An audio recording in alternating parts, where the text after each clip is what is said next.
Los vencedores, capítulo 24. Los no vencedores, cuarta parte última. Si el lector es acucioso en la lectura de la Biblia, notará que el Señor habló de la roca solamente después de que Pedro, mediante la revelación que le fue dada por el Padre, confesó que Jesús es Dios mismo, que es el Hijo del Dios viviente y no antes. Esto nos lleva a concluir que la roca sobre la cual debemos sobreedificar es la revelación y el conocimiento que en el Espíritu nos da el Padre acerca del Hijo, el Señor Jesucristo. Nadie conoce al Hijo sino el Padre, ni al Padre conoce a alguno sino el Hijo y aquel a quien el Hijo lo quiera revelar. Mateo 11, versículo 27.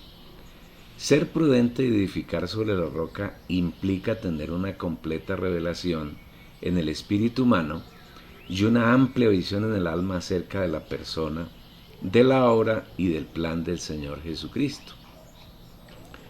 Y en la medida que obtenemos revelación y visión, procesaremos los materiales para sobreedificar de acuerdo con la voluntad del Señor. Y si sobre este fundamento alguno edificare oro, plata, piedras preciosas, madera, heno, hojarasca. 1 Corintios 3, versículo 12. El hombre prudente sobreedifica con tres clases de materiales: oro, plata y piedras preciosas, los cuales se refieren a tres características de la persona del Dios Padre, Hijo y Espíritu Santo. Oro. El oro es un metal que tiene características únicas, como las de no corromperse, no reducirse, no ser afectado en su esencia por ninguna sustancia. Hace referencia a la naturaleza divina de Dios. Dios tiene una vida y una naturaleza que no es afectada por nada ni por nadie. La vida y la naturaleza de Dios son eternas, incorruptibles e inmutables, y en su misericordia a sus hijos nos ha hecho participantes de esa naturaleza divina. Como todas las cosas que pertenecen a la vida y a la piedad, nos han sido dadas por su divino poder, mediante el conocimiento de aquel que nos llamó por su gloria y excelencia, por medio de las cuales nos ha dado preciosas y grandísimas promesas, para que por ellas llegaseis a ser participantes de la naturaleza divina, habiendo huido de la corrupción que hay en el mundo a causa de la concupiscencia. Segunda de Pedro 1, versículos 3 y 4. El Señor en su gran amor nos ha llamado, nos ha dado todas las cosas que pertenecen a la vida y a la piedad, y por ella llegamos a ser participantes de su naturaleza divina, naturaleza que anula completamente la concupiscencia que hay en el mundo, nos hace huir de ella y nos lleva a vivir una vida en santidad que agrada al Señor. El hombre prudente que edifica su casa sobre la roca es aquel que no sobreedifica con sus conceptos naturales, con su naturaleza humana caída, sino que busca llenarse cada día de la naturaleza divina, hasta que ésta crece y rebosa su ser humano, y en su diario vivir no tiene otra expresión distinta a Dios mismo. A esto se refiere el Señor cuando le habla al ángel de la iglesia en la Odisea, que, como hemos afirmado, corresponde acentuadamente a la situación degradada del cristianismo en el tiempo que antecede a la venida del Señor, es decir, el tiempo que vivimos actualmente. Por tanto, yo te aconsejo que de mí compres oro refinado en fuego para que sea rico. Apocalipsis 3, versículo 18. En la medida que disfrutamos el Espíritu para que en nuestro espíritu humano nos revele al Padre, vamos comprando oro refinado en fuego, la naturaleza santa y divina de Dios, y vamos siendo enriquecidos para tener abundancia de las riquezas de Dios para nuestro suplir y para suplir a otros. Plata. El segundo material con el cual edifica el hombre prudente es la plata, y este material tiene que ver con la redención a nuestro favor que el Señor realizó a través del Hijo, el Señor Jesucristo. En Levítico 27 el Señor instruyó a los hijos de Israel en cuanto a que cuando ellos debieran ser redimidos, su redención tenía distintos precios según que la persona a redimirse fuera varón o mujer, fuera niño, adulto o anciano. Cada uno era valorado en ciclos de plata. Esto quiere decir que al consagrarse al Señor, el consagrado debía morir como morían los animales. Pero como nuestro Dios es Dios de vida y no de muerte, la redención de los consagrados en voto se hacía mediante determinado precio que se pagaba en ciclos de plata según el ciclo del santuario.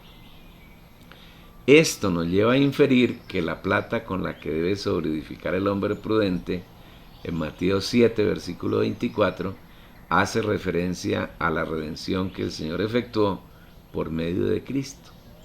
Es necesario tener claridad acerca del proceso de redención, porque para muchos se limita a la muerte y resurrección del Señor, y esta va más allá, ya que además de la muerte y la resurrección del Señor, está la ascensión, la entronización y la glorificación de Cristo. Pero también está la encarnación y el vivir humano.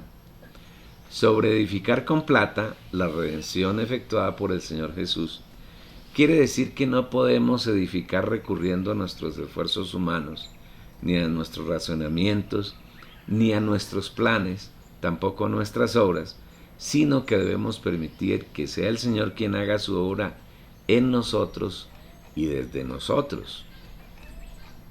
En la medida que permitimos que el Espíritu aplique la muerte de Jesús en nuestro ser, vamos muriendo a todas las cosas del viejo hombre que Satanás se ha inoculado a lo largo de la historia de la humanidad, y en la medida que vamos muriendo, igualmente va siendo aplicado el poder de resurrección, y entre más vida de resurrección tenemos, más vivimos en los lugares celestiales, donde por fe estamos sentados juntamente con Cristo, y más lo expresamos a Él en gloria. Y juntamente con Él nos resucitó, y asimismo nos hizo sentar en los lugares celestiales con Cristo Jesús. Efesios 2, versículo 6. Todo este es el proceso de redención aplicado a nuestro diario vivir. Pero además de la resurrección, tenemos la ascensión del Señor, mediante la cual Él subió por encima de todas las cosas terrenales y negativas. La Biblia dice que inclusive Él es más alto, es decir, más sublime, que los cielos, lo cual implica que Él está por encima de todas las cosas y que no hay nada que esté sobre Él, porque tal sumo sacerdote nos convenía, santo, inocente, sin mancha, apartado de los pecadores y hecho más sublime que los cielos. El que descendió es el mismo que también subió por encima de todos los cielos para llenarlo todo. Hebreos 7, versículo 26 y Efesios capítulo 4, versículo 9. Podemos confiar plenamente en el Señor y disfrutar de su ascensión, porque no solamente Él subió por encima de todos los cielos, sino que igualmente sus hijos estamos en Él por encima de todas las cosas terrenales. Estamos encima de Satanás, de los demonios y de los ángeles caídos, y nada puede afectarnos siempre que nos mantenemos en el Espíritu, donde está la ascensión del Señor. Y juntamente con Él nos resucitó, y asimismo nos hizo sentar en los lugares celestiales con Cristo Jesús. Efesios 2, versículo 6. Además de la ascensión del Señor, disfrutamos de su entronización. El Señor Jesús como Dios y hombre, completamente mezclado en una unión indivisible, hoy es Dios sobre todo el universo, y nada puede ocurrir sin que Él lo permita. Todas las cosas, las personas y aun los espíritus inmundos están debajo de sus pies, y Él rige el universo con la palabra de su poder, y sometió todas las cosas bajo sus pies, y lo dio por cabeza sobre todas las cosas a la iglesia. Todo lo sujetó bajo sus pies, y quien sustenta todas las cosas con la palabra de su poder. Efesios 1, versículo 22. Hebreos 2, versículo 8 y capítulo 1, versículo 3. La redención no abarca solamente el hecho de que el Señor haya muerto para perdonar nuestros pecados y limpiarnos de toda maldad y darnos la vida eterna, sino que ese hecho va más allá y abarca otros aspectos que en la historia de la redención los hijos de Dios no han visto ni disfrutado adecuadamente. Por ejemplo, mediante la entronización de Jesús, debemos ver que, aunque el Señor tiene todas las cosas debajo de sus pies, nosotros los creyentes no estamos en esa condición, sino que estamos en su cuerpo, somos parte de Él. En otras palabras, nosotros somos Él mismo, somos sus manos, sus pies, su pecho, sus brazos, somos miembros de su cuerpo. Por último, en el proceso de la redención, el Señor entró en gloria, y la gloria es el, comillas, hábitat de Dios, un ámbito que no puede ser penetrado por nadie, distinto a quienes Dios ha designado para disfrutarlo, tales como los ángeles que permanecieron fieles a Él, los 24 ancianos, los 4 seres vivientes, y los creyentes que viviendo en el Espíritu pueden penetrar y disfrutar su gloria, según lo experimentado por Juan en Apocalipsis capítulo 4 y 5. Piedras preciosas. Las piedras preciosas surgen de la naturaleza después de someterse a procesos de presión, temperaturas y transformaciones por la mezcla y la combinación de diversas sustancias. Cuando llegó la noche del día en que el Señor Jesús resucitó, vino a los discípulos y se sopló dentro de ellos como el Espíritu Santo, hecho que ocurrió con nosotros los creyentes cuando recibimos al Señor. El Espíritu Santo, que es Dios completo, vive en el Espíritu de quien hemos creído en Jesús y lo hemos recibido y está realizando diariamente en la medida en que ponemos nuestra mente en Él, un proceso de transformación por medio de aplicar de manera experimental todos los pasos de la redención efectuada por el Señor Jesucristo. Si tenemos un corazón dispuesto cada día, el Espíritu aplica en nuestra vida la encarnación del Señor Jesús, es decir, manifiesta su vida de bien en nuestra alma y en nuestro cuerpo, llevando en el cuerpo siempre por todas partes la muerte de Jesús, para que también la vida de Jesús se manifieste en nuestros cuerpos. 2 Corintios 4, versículo 10. El Espíritu igualmente nos aplica todos los ingredientes de la muerte de Jesús en la cruz, con el fin de que sean desarraigados de nuestro ser todos los elementos diabólicos de bien y mal que Satanás ha inoculado desde que engañó a Adán y Eva en el huerto de Edén, hasta el tiempo en que creímos y recibimos al Señor. Igualmente va aplicando el poder de su resurrección que operó en Cristo al resucitarlo de los muertos. El Espíritu también aplica en nuestro ser los elementos de la ascensión del Señor para ponerse por encima de los principados, de las potestades, de los ejércitos de maldad y de los gobernadores de las tinieblas, de tal manera que nada ni nadie que está en el reino de las tinieblas puede afectarnos ni hacernos daño, sino que nos coloca por encima de todos ellos y nos esconde en Dios mismo. Igualmente, el Espíritu nos hace vivir en el trono de Dios y disfrutar de toda su gloria. La obra transformadora del Espíritu es tan completa que elimina de nosotros todas aquellas cosas, pensamientos y hechos que no pertenecen a Dios, que son extraños a Él, es decir, las manchas y las arrugas, hasta que nuestro ser es plenamente saturado de Dios, de tal manera que no hay en nosotros ningún vestigio de lo que fue el viejo hombre, sino que solamente expresamos la gloria y la persona de Dios. Esta es la culminación de la obra transformadora del Espíritu, la glorificación. Cuando todo lo viejo ha desaparecido, cuando en el ser de un creyente está solo su naturaleza humana, plenamente saturada por la naturaleza divina de Dios, éste ha sido transformado en oro, perlas y piedras preciosas, que son los materiales con los que está constituida la Nueva Jerusalén.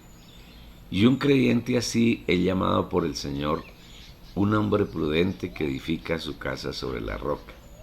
Y cuando vienen las lluvias, que representan las pruebas que vienen de lo alto, las pruebas, las disciplinas y la reprensión del Señor, igualmente cuando soplan los vientos, que representan los ataques de los ángeles caídos que están en los aires, y cuando vienen los ríos, que hace referencia a los ejércitos de maldad de Satanás, especialmente los demonios, y dan con ímpetu contra esa casa, no cae, porque está firmemente sustentada sobre la roca, que es la revelación, la visión y la realidad que tenemos de la persona del Señor y su obra de redención.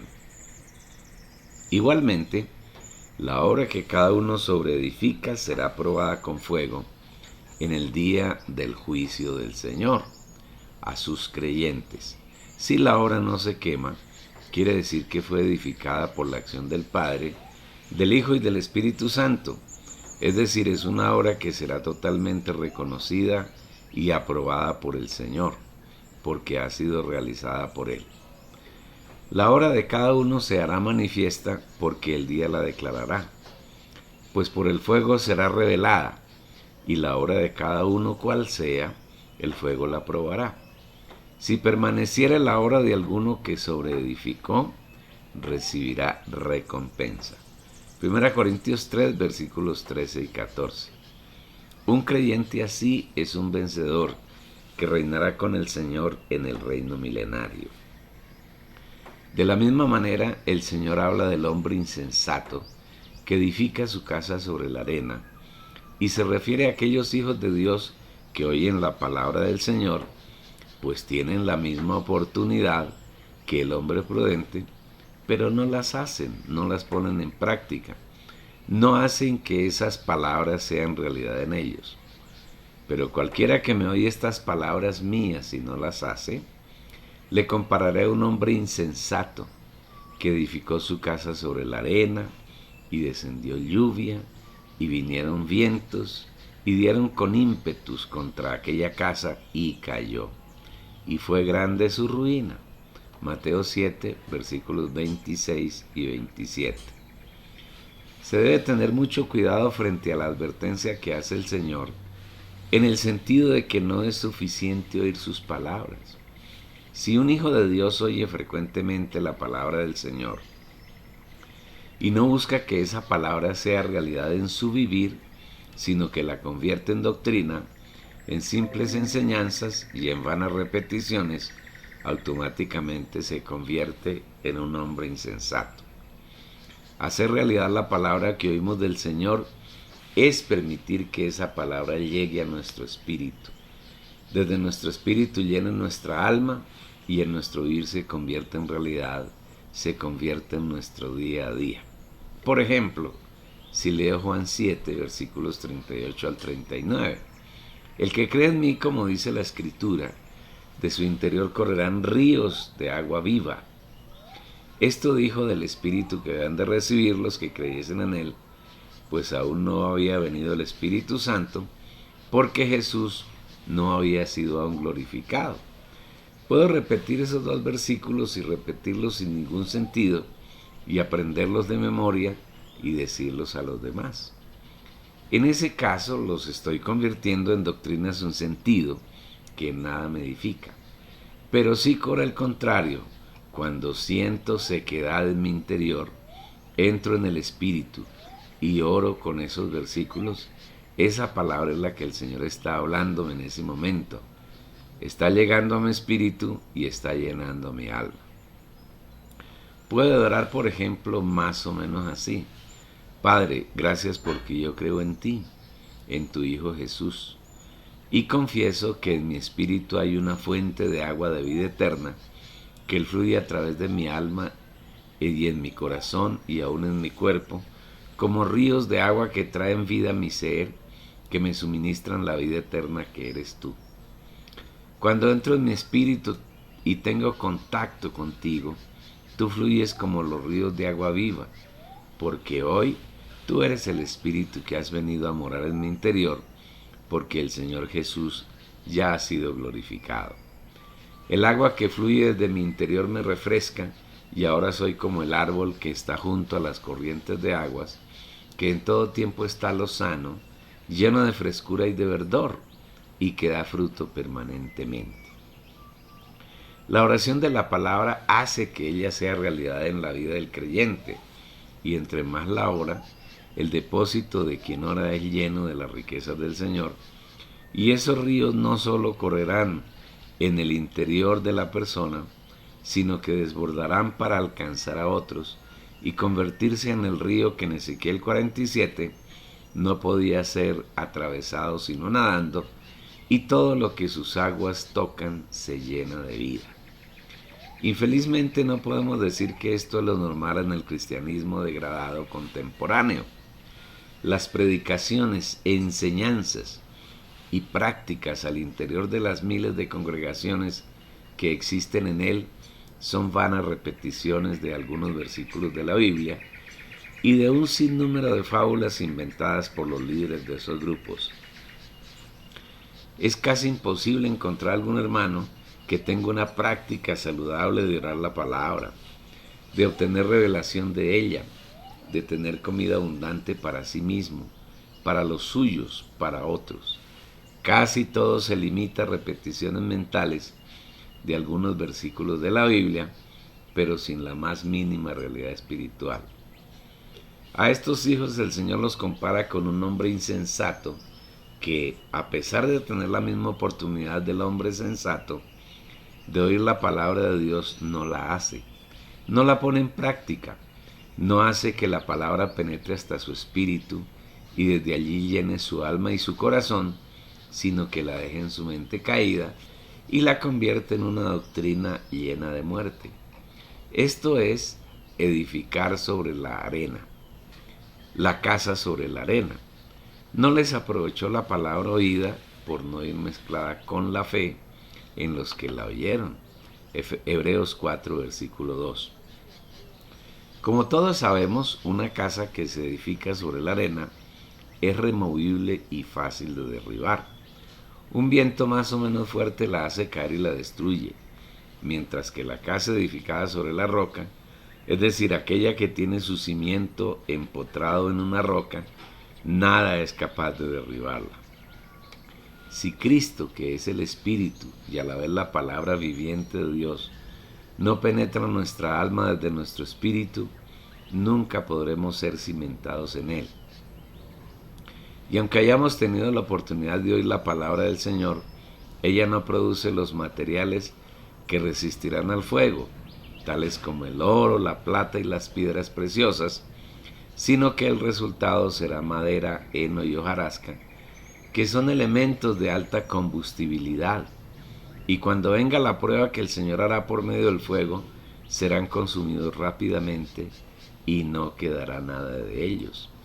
Si la obra de alguno se quemare, él sufrirá pérdida, si bien él mismo será salvo, aunque así como por fuego. 1 Corintios 3, versículo 15. A esto se refiere el Señor cuando afirma: pero cualquiera que me oye estas palabras mías y no las hace, le compararé a un hombre insensato que edificó su casa sobre la arena. Y descendió lluvia, y vinieron ríos, y soplaron vientos, y dieron con ímpetu contra aquella casa, y cayó. Y fue grande su ruina. Mateo 7, versículos 26 y 27.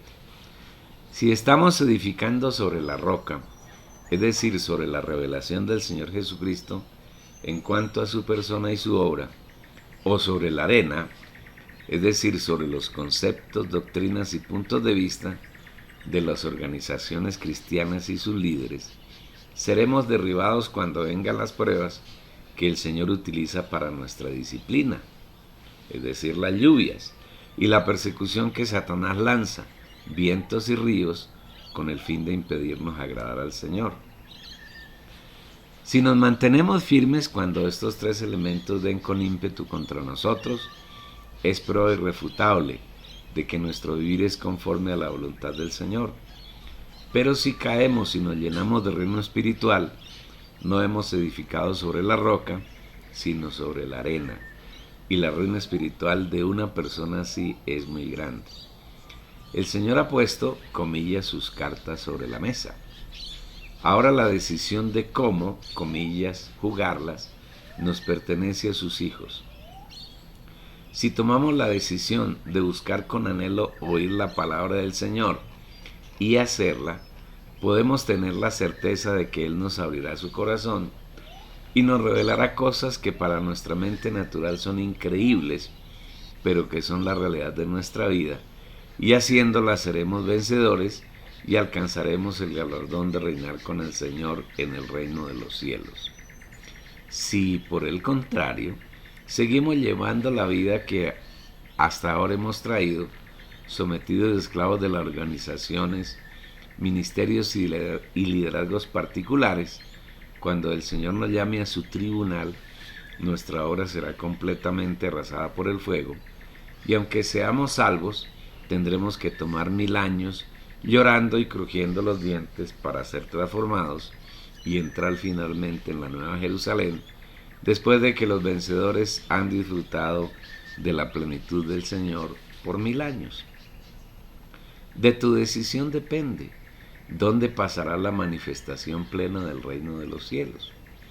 Como no depende de los esfuerzos y de las obras que un creyente haga o intente hacer para Dios, el Espíritu quiere mostrarnos un camino bien sencillo que nos ayudará a derrotar a Satanás y ser los vencedores que entrarán en el reino de los cielos y disfrutarán la plenitud de todas las riquezas que el Señor ha preparado para los vencedores. Ese camino lo encontramos en la segunda oración que Pablo registró movido por el Espíritu Santo en Efesios 3, versículos 14 al 19.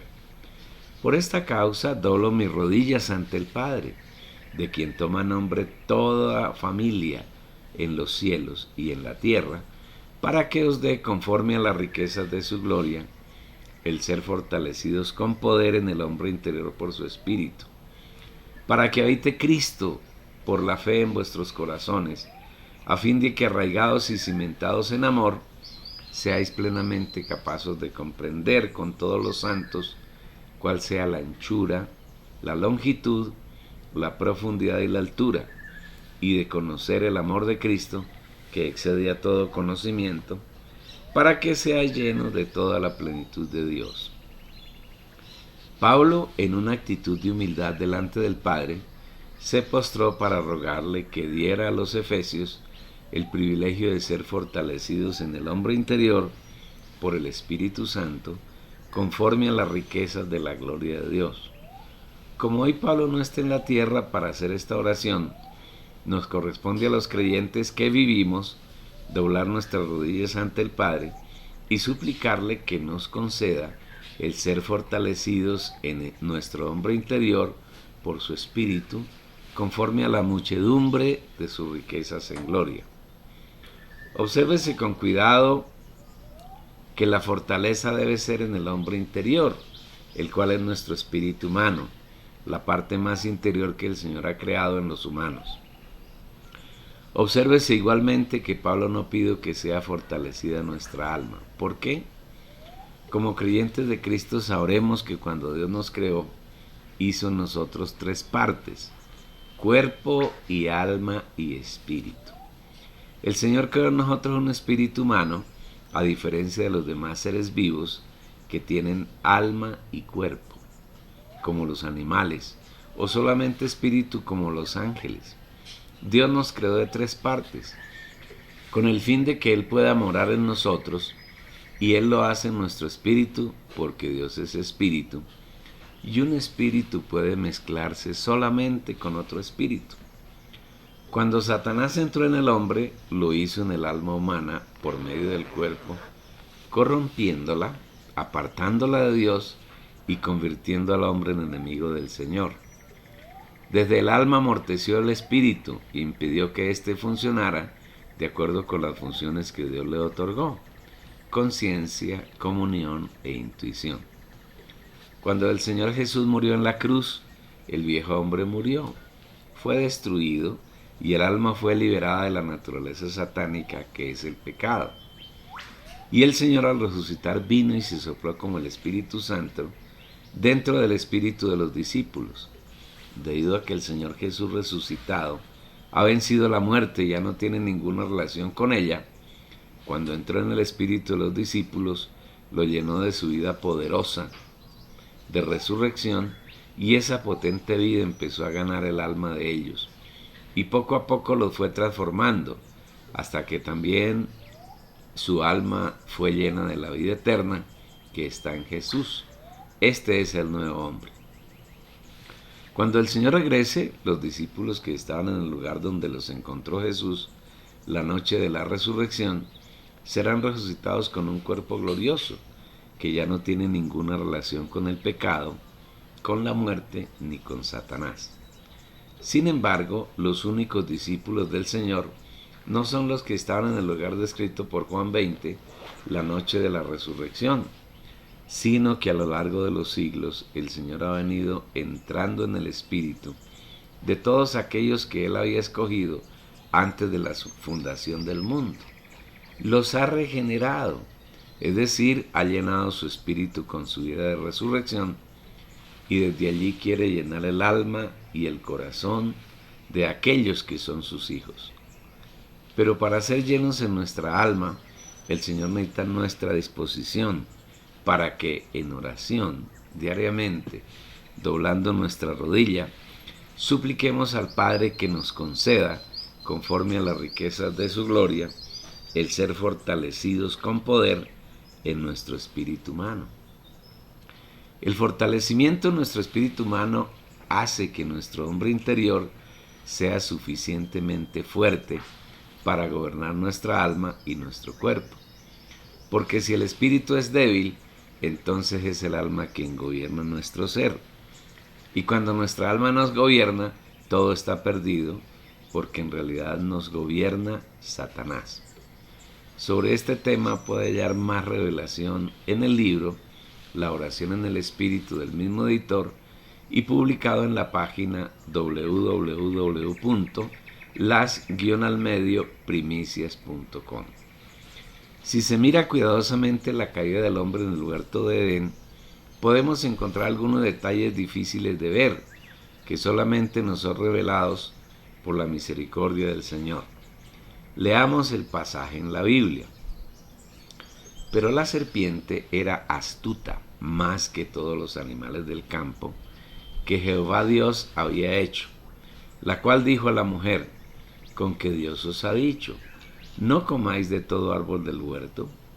Y la mujer respondió a la serpiente: del fruto de los árboles del huerto podemos comer, pero del fruto del árbol que está en medio del huerto, dijo Dios, no comeréis de él ni le tocaréis, para que no muráis. Entonces la serpiente dijo a la mujer: no moriréis, sino que sabe Dios que el día que comáis de él, serán abiertos vuestros ojos, y seréis como Dios, sabiendo el bien y el mal. Y vio la mujer que el árbol era bueno para comer, y que era agradable a los ojos, y árbol codiciable para alcanzar la sabiduría. Y dio también a su marido, el cual comió así como ella. Entonces fueron abiertos los ojos de ambos, y conocieron que estaban desnudos. Entonces cogieron hojas de higuera, y se hicieron delantales. Colosenses capítulo 3 versículos 1 al 7. Observa que Satanás apeló al pensamiento, a la mente de Eva, mente que hace parte del alma. Siempre que nuestra mente no está bajo el gobierno de nuestro espíritu humano, donde mora el Espíritu Santo, si el alma no está sometida a él, está abierta a Satanás. Eso fue lo que ocurrió en Edén. Eva abrió su alma a Satanás. Una vez que el alma de Eva se abrió al diablo, él la confundió y distorsionó la realidad. Con mucha sutileza, el enemigo le pregunta una mentira: ¿con que Dios os ha dicho, no comáis de ningún árbol del huerto? Reina Valera, revisión 1995. Dios no le había dicho al hombre que no podía comer de ningún árbol del huerto. Por el contrario, Le mandó que debía comer de todos los árboles menos de uno. Y mandó Jehová Dios al hombre diciendo: de todo árbol del huerto podrás comer, mas del árbol de la ciencia del bien y del mal no comerás, porque el día que de él comieres, ciertamente morirás. Génesis 2, versículos 16 y 17. La especialidad de Satanás es mentir, y siempre habla mentiras, aparentemente disfrazadas de verdad, pero todo su hablar es mentiroso. Vosotros sois de vuestro padre el diablo, y los deseos de vuestro padre queréis hacer. Él ha sido homicida desde el principio, y no ha permanecido en la verdad, porque no hay verdad en él. Cuando habla mentira, de suyo habla, porque es mentiroso y padre de mentira. Juan 8, versículo 44. La mentira con la que Satanás interrogó a Eva, inmediatamente la confundió. Veamos su respuesta: del fruto de los árboles del huerto podemos comer, pero del fruto del árbol que esté en medio del huerto, dijo Dios: no comeréis de él ni le tocaréis, para que no muráis. Observe la pequeña confusión que hay en la mente de Eva. Ella le dijo que del árbol que no debían comer es el que está en medio del huerto de Edén. ¿Cuál es el árbol que Dios puso en medio, en el centro del huerto de Edén? El árbol de la vida, que representa a Dios mismo, y del cual el hombre debía comer, porque Dios se lo había ordenado. Jehová Dios hizo nacer de la tierra todo árbol delicioso a la vista y bueno para comer. También el árbol de vida en medio del huerto, Génesis 2, versículo 9. Siempre que abrimos nuestra alma a Satanás, él la llena de confusión. Por eso debemos orar diariamente al Padre, para que nuestro espíritu humano sea fortalecido y nuestra alma se someta a él. De esta manera nuestra alma no podrá gobernarnos y Satanás no tendrá ninguna oportunidad en nosotros. Una vez que Eva abrió su alma al diablo, él avanzó cada vez más hasta que cumplió su propósito. Entonces la serpiente dijo a la mujer: no moriréis, sino que sabe Dios que el día que comáis de él serán abiertos vuestros ojos y seréis como Dios, conocedores del bien y del mal. Recordemos que la especialidad y la naturaleza de Satanás es la mentira, y como Eva le abrió su alma, él aprovechó la circunstancia para tratar a Dios de mentiroso. Es como si el diablo le dijera: no, Dios no les ha dicho la verdad, él no confía en ustedes y les oculta las cosas que ustedes deben saber. Él sabe que si ustedes comen de ese árbol serán abiertos sus ojos y serán como él. Lo que Satanás trata de endilgarlo al Señor. ¡Qué atrevimiento! ¡Qué desfachatez!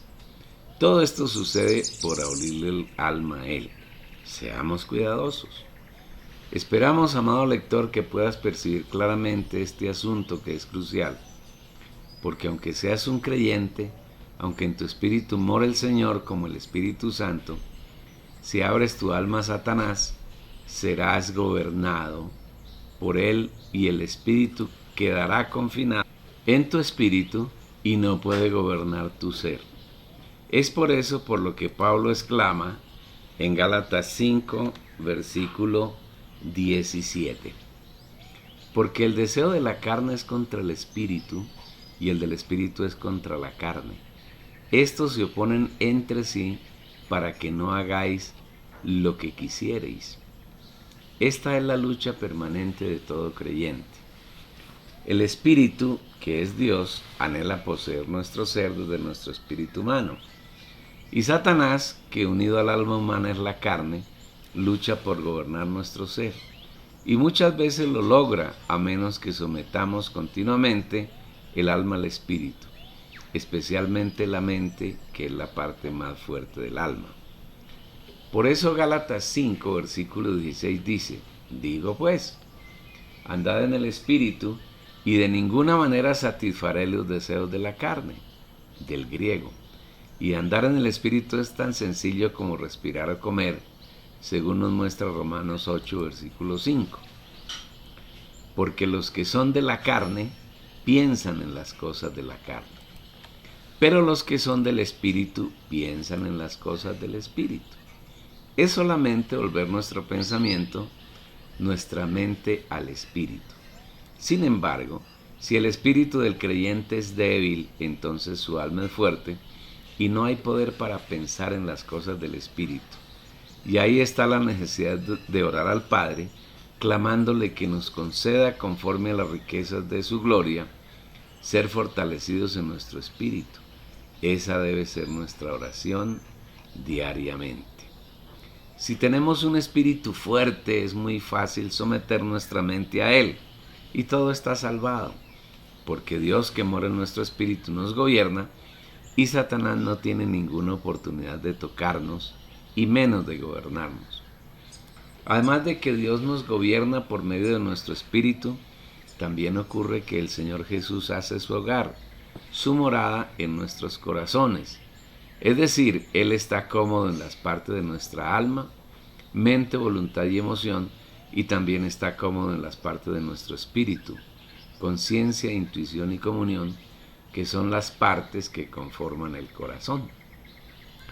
El corazón humano es como una casa que tiene dormitorios, sala, comedor y cocina, y el Señor puede morar con toda comodidad en las partes de ella si nuestro espíritu humano es fuerte y nuestra alma se somete a Él. Muchos creyentes, debido a su falta de revelación y de visión sobre este tema, tienen confinado al Señor en la sala de la casa, el espíritu, y no le permiten que Él more, que conozca, que penetre en el comedor, mente, tampoco en las alcobas, voluntad, y mucho menos en la cocina, en la emoción. Sería muy aburrido vivir en una casa y poder estar solamente en la sala de ella. Si la casa es nuestra vivienda, debemos tener derecho a entrar en todas las habitaciones y dependencias. Pero muchos solo le permiten al Señor entrar en su espíritu y no abren sincera y profundamente todo su ser para que Él penetre en su alma y haga su voluntad. Si Cristo está cómodo en nuestro corazón, tenemos la seguridad de ser arraigados y cimentados en amor. Ser arraigados consiste en tener raíces que cada vez se profundizan más en el Señor, en el Padre, con el fin de absorber más de sus riquezas, que son como los nutrientes que alimentan a la planta. Siendo suministrados ricamente, seremos buena tierra que produce fruto a 100, a 60 y a 30 por uno. Y el Padre tendrá en nosotros plena satisfacción, porque comerá del fruto de su labor en nosotros y nos limpiará para que el fruto sea cada vez más abundante. Ser cimentados es ser afirmados en Cristo, de la misma manera que es cimentado el hombre prudente que edifica su casa sobre la roca. Y cuando vienen las pruebas, la disciplina del Señor o los ataques de Satanás, sus ángeles caídos y sus demonios, el creyente se mantiene inamovible porque su cimiento es suficientemente profundo y firme. Siendo arraigados y cimentados en amor, en el Dios Padre, Hijo y Espíritu Santo, tendremos una permanente revelación de la persona y del plan de Dios. Y de esa manera, entre todos los santos, somos capaces de comprender las dimensiones de Cristo, lo cual nos permite llegar a la unidad de la fe, al pleno conocimiento del Hijo de Dios, a ser el hombre de plena madurez y a alcanzar la estatura de la plenitud de Cristo. Esto es ser vencedores. Cuando todos estos elementos se dan en nosotros, vamos siendo llenos de Dios y sus riquezas, hasta que llega un momento en que ya no cabe más Dios en nosotros. Entonces hemos sido llenos hasta su plenitud. En este momento estamos listos para ser arrebatados, para que sean llenos de toda la plenitud de Dios. ¡Qué precioso es el Señor! Bueno, concluimos aquí el libro. En él tienes mucha revelación, búscala y busca más revelación. Y prepárate para ser un vencedor, para ser arrebatado al cielo como las primicias, y ayuda a que otros se preparen. Envíale la dirección de la página www.las-primicias.com.